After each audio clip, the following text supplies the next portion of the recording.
कथा के रचिता भगवान भोलेनाथ है।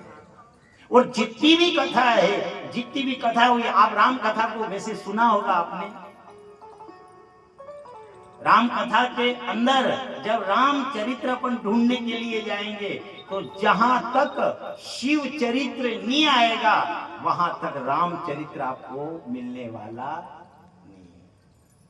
आप भागवत को ढूंढो, वैसे भागवत भी होती है आपके यहाँ, भागवत को भी आप सुनना, लेकिन भगवान कृष्ण जन्म से पहले शिव पार्वती की कथा आती है।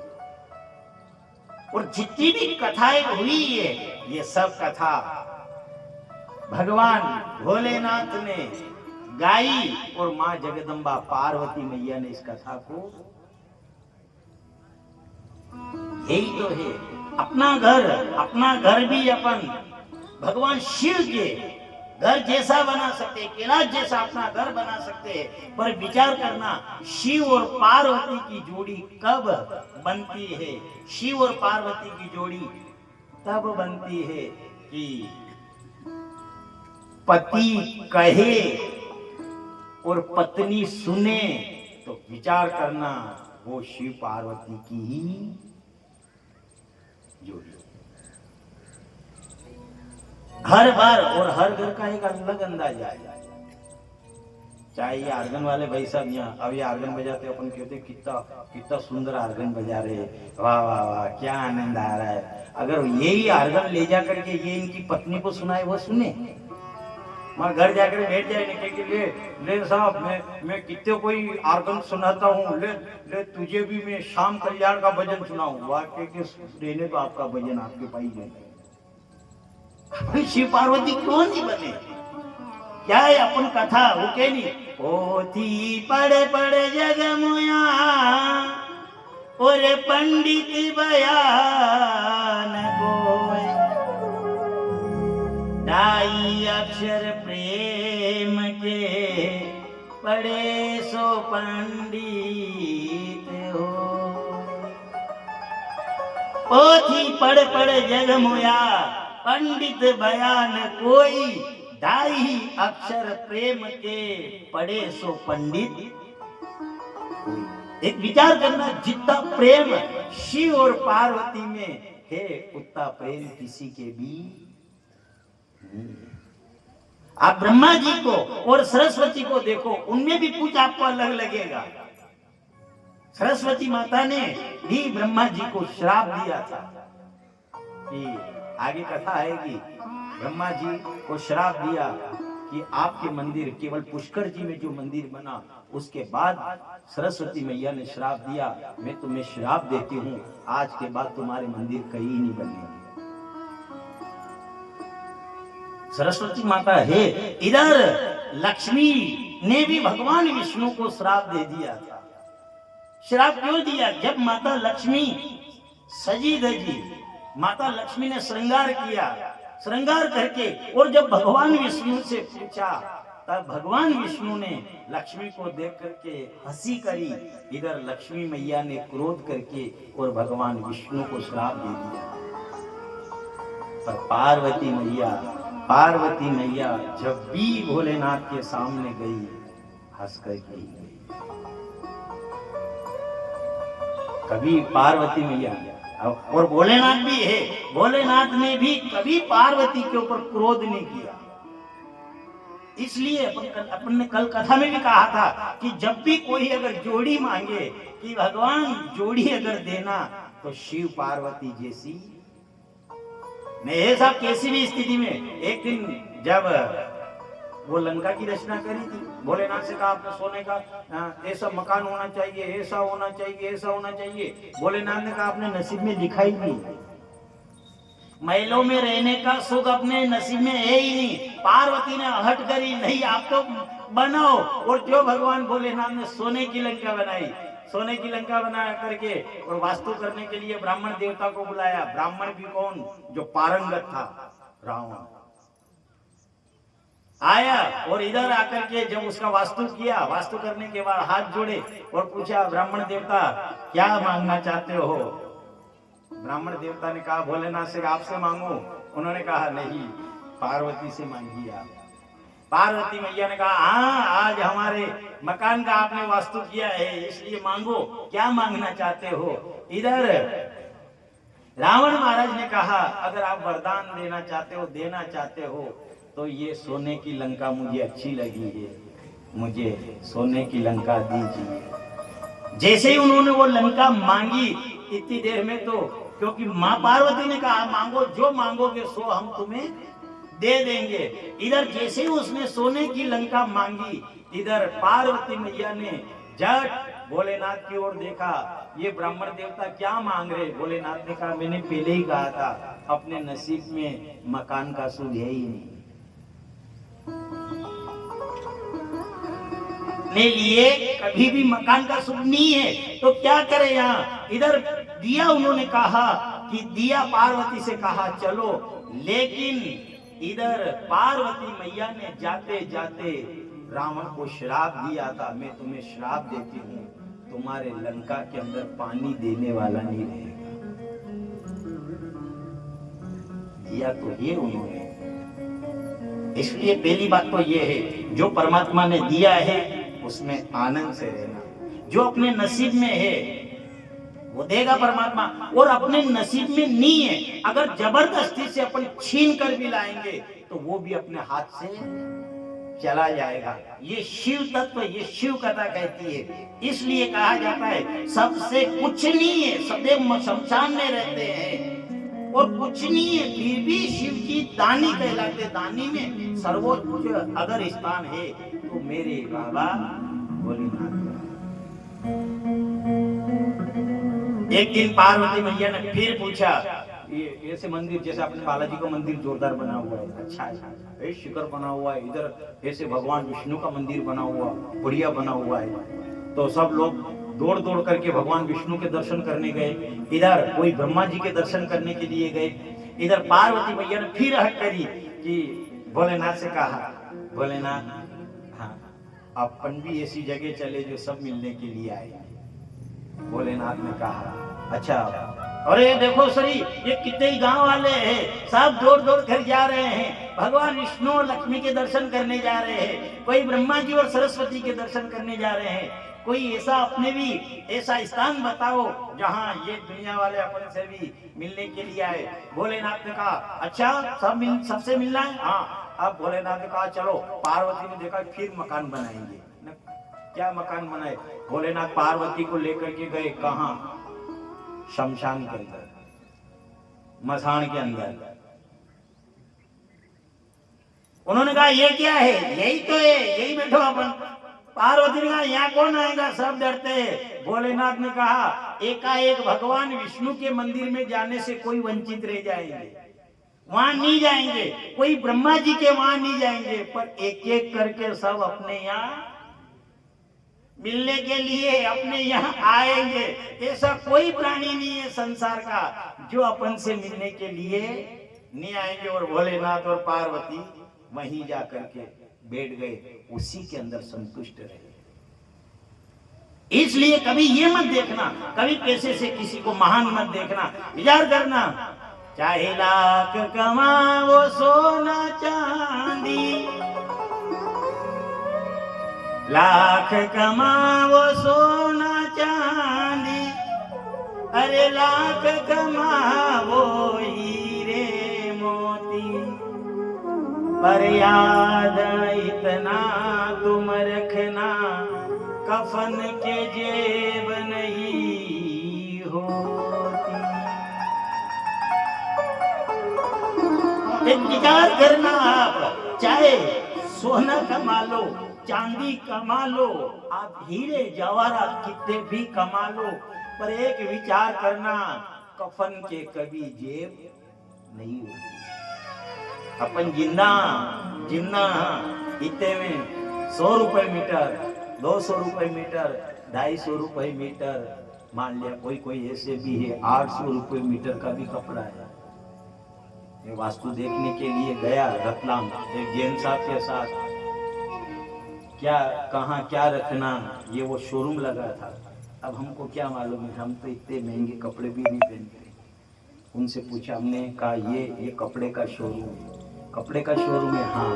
तो यहाँ उन्होंने कहा यहाँ 800 रुपए मीटर कपड़ा की दुकान लगेगी, 800 रुपए मीटर, सब बड़े वीआईपी आएंगे।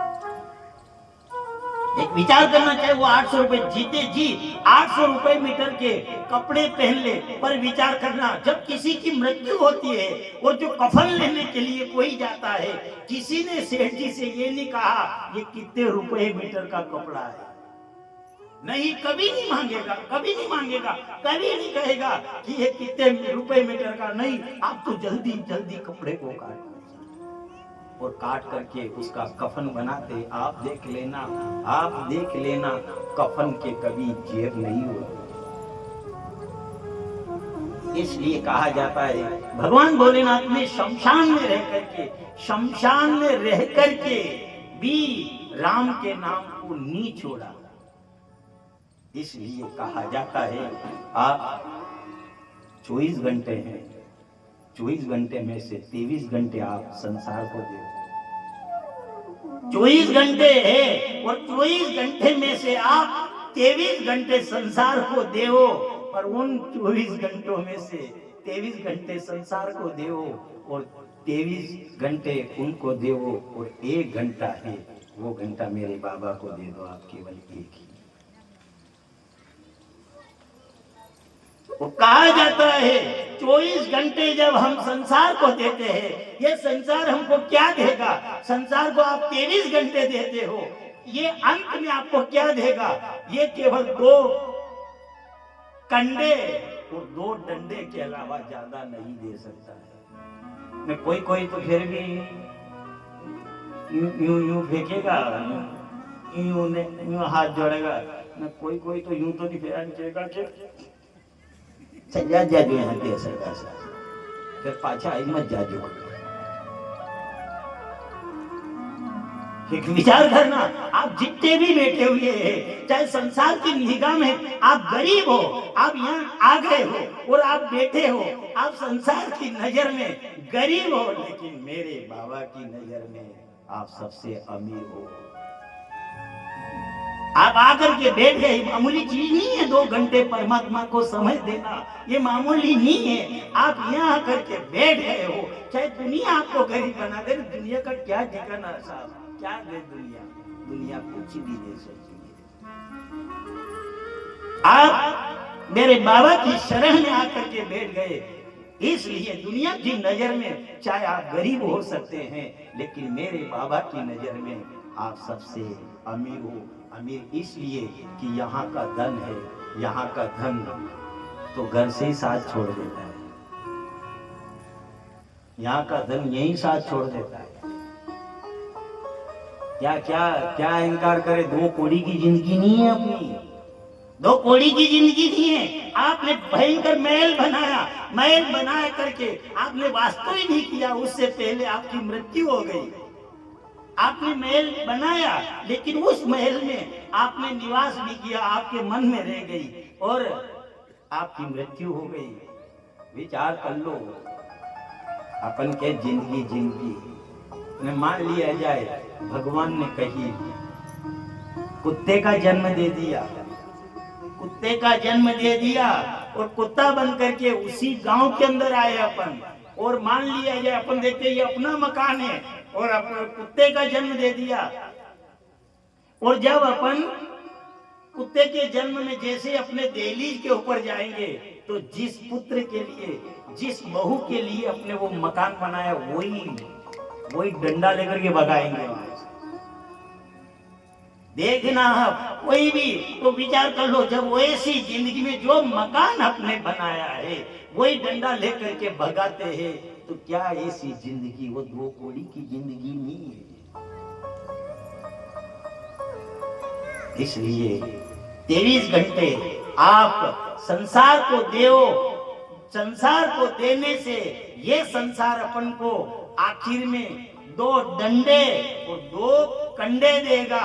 और अगर मेरे बाबा को अपन ने 1 घंटा निकाल दिया, तो वो तो डंडे और कंडे देंगे और ये परमात्मा हमको मोक्ष देगा। इसलिए ज्यादा पैसे को मान्यता दी जरूर। यहाँ आए। अच्छा, दूसरी बात एक और हो गई, यह पत्रिका 3 रुपया की और यह पत्रिका 80 रुपया की। अब मान लिया जाए 3 रुपया वाली पत्रिका भी अपने ब्याह शादी की आई और 80 रुपया वाली भी पत्रिका ब्याह शादी की आई, कीमत कन की ज्यादा है अभी, या 80 और या। अच्छा, ईमानदारी से बताओ आप, ये 3 रुपया की पत्रिका वालों बढ़िया रसोई बनाओगा कि ये 80 वालों बढ़िया बनाओगा? जिनकी पत्रिका 80 रुपया की वहीं के रसोई भी, बोलो साहब, जैसी पत्रिका है वही पत्रिका से ही अनुमान लग जाए। अब मान लिया जाए ये क्या, ये तुलना कर रहे हैं अपन, 3 रुपया वाली पत्रिका भी आई, 80 रुपया वाली पत्रिका भी आई। अब अनुमान लगा लिया पत्रिका को देख करके कि 80 रुपए की जो पत्रिका है तो रसोई भी उसके घर ऐसी वीआईपी रसोई बनेगी। अब मान लिया जाए ये जाने वाले हैं ब्याह शादी में, अब उन दोनों पत्रिका की गणना कर रहे हैं। ये पत्रिका जो अपने यहाँ 3 रुपया वाली पत्रिका आई, ये सब परिवार समेत अपने यहाँ ब्याह शादी में आए। 3 रुपया की पत्रिका वाले अपने घर ब्याह शादी में आए और ये 80 रुपया वाले पत्रिका वाला किसी ने फोन तक नहीं लगाया, आना तो बात की बात। अब विचार कर लो किन के वहां जाओगे, 3 वाले के वहां के 80 वाले के? रसोई इसके यहाँ ज्यादा है, गजब की रसोई है, पर ये अपने यहाँ ब्याह शादी में कोई नहीं आया। और ये गरीब के घर की पत्रिका है, लेकिन गरीब आदमी जो था पूरे परिवार समेत सब परिवार अपने यहाँ ब्याह शादी में आया। अब बताओ अपन भी 80 वाले के वहां जाएंगे कि 3 वाले के वहां? एक विचार करना, कोई के रसोई जाना, रहने उसके रसोई उसके घर, कोई एक पत्थर का कंकर डालने के लिए नहीं आया। नहीं, अरे यार रसोई नहीं बनेगी, नहीं बनेगी तो नहीं बनेगी, वो हमारे यहाँ आया है, हम भी वहां जाएंगे। आप यहाँ आकर के बैठ गए, आपने 3 घंटे मेरे बाबा भोलेनाथ को दे दिया, आधी रात में अब कारे काकड़ के ऊपर भी बुलाओगे तो इसको जाना पड़ेगा। किसी भी कार्य में होगा तो भी इसको आना पड़ेगा। और अगर यहाँ आए अपन तो एक ही बात कहेंगे, आखिरी में दीन दयाल आजो, आखिरी में भोलेनाथ आजो, हाथ पकड़ प्रभु ले जा, आखिरी में भोलेनाथ आजो, नाथ आजो, हाथ पकड़ प्रभु ले जाजो।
लोक के देवता ब्रह्मा है, ब्रह्मलोक के देवता ब्रह्मा है, वैकुंठ के लोक के देवता भगवान विष्णु है, लेकिन मृत्यु लोक के देवता भगवान शिव है। अगर शिव का नाम लेंगे तो मजा नहीं है कि काल आ जाए। काल कैसे आ जाए? क्योंकि हम आराधना जिसकी कर रहे हैं वो महंकाल है। मृत्यु के अगर ऊपर विजय प्राप्त करना है और कोई विजय देने वाला है तो मेरा महंकाल बाबा है। आप रसूल राम का नाम ले लो चलेगा, रसूल राम का नाम ले लो चलेगा, कृष्ण का नाम ले लो चलेगा, पर एक्सीडेंट हो गया और जिंदगी और मौत के बीच में अगर प्राणी लड़ रहा है, ब्राह्मण के पास में जाएंगे, वो कहेगा महामृत्युंजय करवाओ, अन्यथा और महामृत्युंजय जैसे करवाया इधर मृत्यु के ऊपर मेरे बाबा ने कहा अरे यमराज, अरे काल, ये मेरा भगत है, इसकी ओर भूल कर भी मत देखना।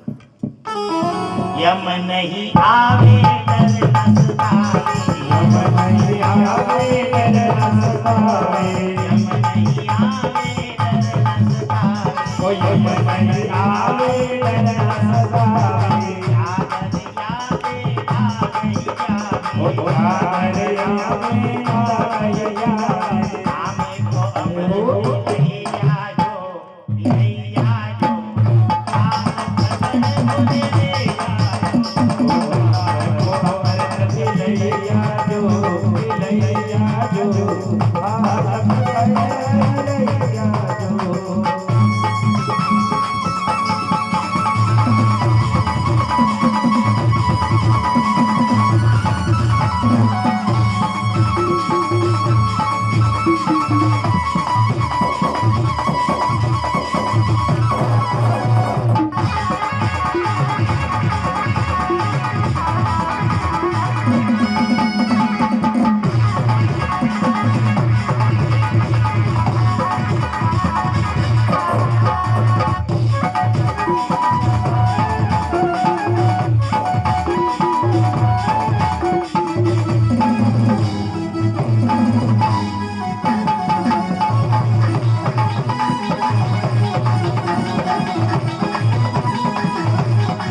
ओ डंडानी होवे हंडानी होवे, डंडानी होवे हंडानी होवे,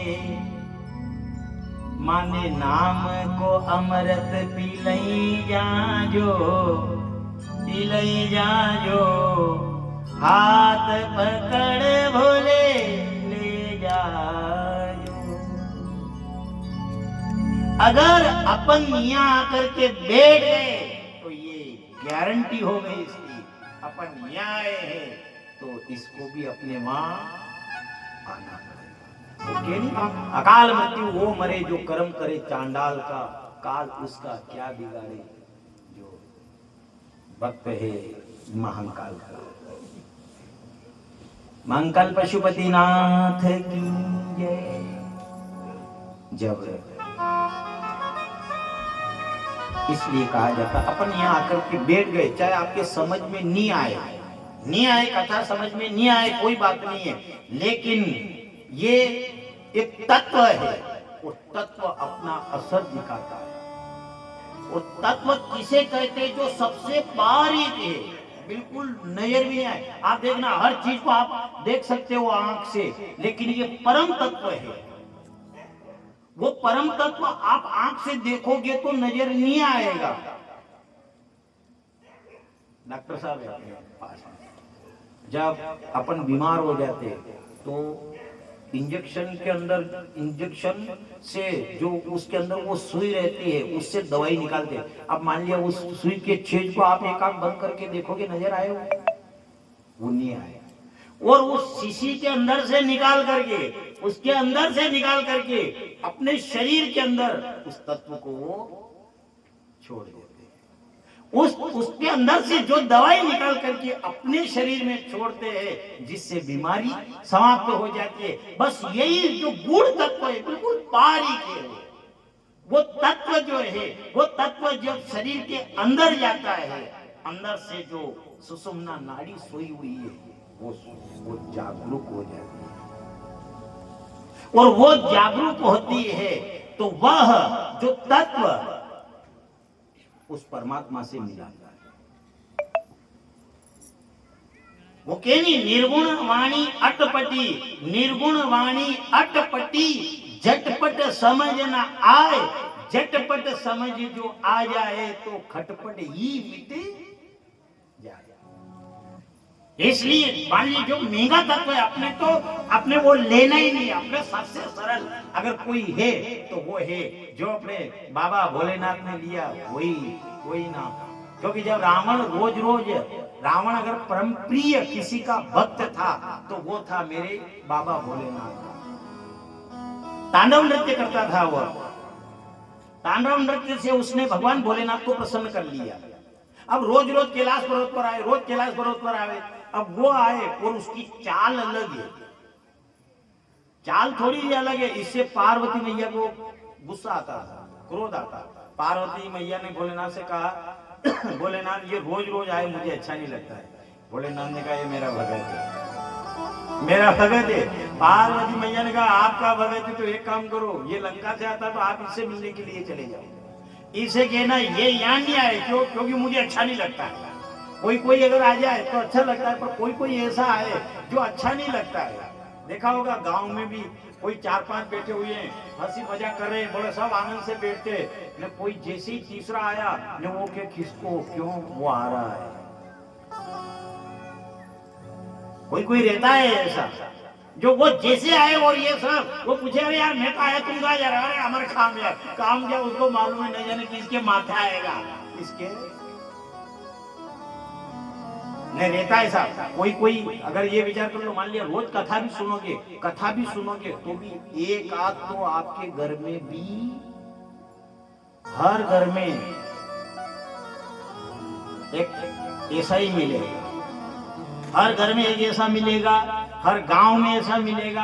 अब मान लिया जाए अपन भोलेनाथ से जाकर कहते भोलेनाथ ये सब तो बढ़िया है पर ये एक कैसा दे दिया आपने।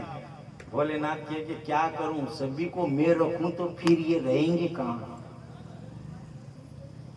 परिवार में एक आध खिसका हुआ रहता है, अपने यहाँ कभी नहीं रहेगा, पर एक हर परिवार में मले एक कष्ट तो हर गांव में एक। अब मान लिया जाए उनसे पूछो भगवान से को रोज आपका भजन किया फिर ये, तो भगवान ने कहा कितना भी मान लिया 100 की गड्डी होगी तो उसमें फटा नोट चलेगा, उसमें फंसाएगा वो। तो मान लिया जाए जैसे वो जान नहीं चले ऐसा भी उस गड्डी के अंदर। और कोई कैसा कोई मान लिया जाए माता बहनों के पास भी वो फटा हुआ नोट आ जाए या कोई बालक फाड़ दे, वो कैसा भी 100 का नोट फाड़ दिया, फिर उसके पिताजी कहते तू चिंता मत कर मुझे दे मैं चलाऊंगा। अरे ये फट गया, ये नहीं चलेगा, ये नहीं चलेगा। उन्होंने कहा तू चिंता मत कर ये ऐसे नहीं चलेगा। तो फिर क्या करे, उसको गड्डी में फंसाएंगे और उस गड्डी में वो भी। आप मान लिया कई शहर में गए अंगूर लेने के लिए, अंगूर वाले से पूछना अंगूर का भाव क्या है, वो कहेगा ये 80 रुपए किलो। कौन? जो उससे जुड़े हुए। उसे कहोगे यार ये बहुत महंगे दिए, तो वो क्या और भी है, कहाँ है, एक धामे में पड़े हुए हैं। तो ये क्या भाव है, ये 30 रुपए किलो। अब बोलो साहब वो 30 रुपए किलो, ये 80 रुपए किलो। अपन कहेंगे हम तो 80 रुपए किलो वाले लेंगे, ये ताजे दे, बिल्कुल अप टू डेट एक नंबर के दे हमको। वो एक नंबर के देगा। मान लिया वो झुमके वाले निकालेगा। जब तक आप कांटे की ओर देखोगे, जब तक आप कांटे के ऊपर नजर रखोगे, तब तक उसकी नजर आपके ऊपर रहेगी। आप कांटे के ऊपर रखोगे, उसकी नजर आपके ऊपर रहेगी, आप उसके ऊपर नजर डालोगे, आप जैसे उसके ऊपर नजर डालोगे, जैसे आपकी नजर चुकी, इतने देर में तो 2-4 वो लेकर के और वो मड़न गया, वो अंदर में झट वो झुमके वाला बाहर निकाल देगा, निकाल करके और वो थैली में पैक करके और झट जाओ साहब, ये आपके 20 रुपए हुक्म पधारो। अब घरे आओ ने घरे इन्हें जो साहब भी निकालो तो भी देखे कई भाव लाया साहब, अंगूर 80 रुपए किलो, 1 नंबर लाया हूँ, 1 नंबर। फिर भी माता जी के कि ई मलांजा कहती है ये पैसा तो अपने 80 रुपए किलो का दिया, फिर ये कहा जाएगा जाने दे कल, फिर कल वो उसी अंगूर वाले के पास में जाएगा और अंगूर वाले से कहेगा भैया पैसे किस भाव के लिए, वो कहेगा 80 रुपए किलो, फिर ये कैसे आ गए थे, वो कि एक दो फंसाना पड़े, मैं क्या करूं, क्या मेरे पास रखूं इनको, अगर सब मेरे पास रखूं तो मेरा मुनाफा तो चला जाए। मान लिया जाए किसी के घर के अंदर कोई खसका हुआ है, कोई है ऐसा, तो वो परिवार उसको भी निभा लेना, उस भगवान से कहना भगवान के इस समय फंसाया है, अब की बार मैं इसको सही करके अच्छा ये छवि है मेरा बाबा जो है। इसलिए मान लिए जाए अपन में जो तत्व है, शिव तत्व ठंडा है, शिव ठंडा तत्व है, कृष्ण तत्व थोड़ा सा गर्म है। आप मान लिए जाए किसी के पास जाना, आप हाथ जोड़ करके करना जय श्री कृष्णा, जय श्री कृष्णा, तो वो थोड़ा सा ताकत लगाना पड़ेगा। जय श्री कृष्णा ने मान लिया जय भोले, जय शिव, शिव के लिए भी ताकत लगाना पड़े, पर इसलिए सबसे जो खास हो आपका मिलने वाला, उससे जय श्री कृष्णा करना, उससे जय श्री कृष्णा करना, जो खास हो उससे जय श्री शिव कहना, पर जो खसका हुआ ने ऐसा वैसा हो उससे तो करना ही मत, ये जय श्री कृष्णा तो बोलना ही मत। आप तो बोलना राम राम, ज्यादा ज्यादा ज्यादा कदर नहीं मिली, राम राम। वो राम राम का अर्थ क्या है, राम राम, एक राम तो अपनी ओर का नहीं बोला तो दूसरी ओर का उसका भी राम राम राम, एक तो अपना राम और एक उसका राम भी अपने। होठ हिले ना कंठ हिले, बोलो साहब, भोलेनाथ ने कितना बढ़िया नाम लिया है, होठ हिले ना कंठ हिले, मुख से कहूं ना राम राम, मेरा भजन करे ने मैं सोऊं हारा। तो राम की बात ही अलग है सर, और एक समय होता है, खाने का एक समय होता है, भोजन करने का एक समय होता है, नींद निकालने का समय होता है। इस प्रकार मेरे बाबा के भजन का भी एक समय होता है।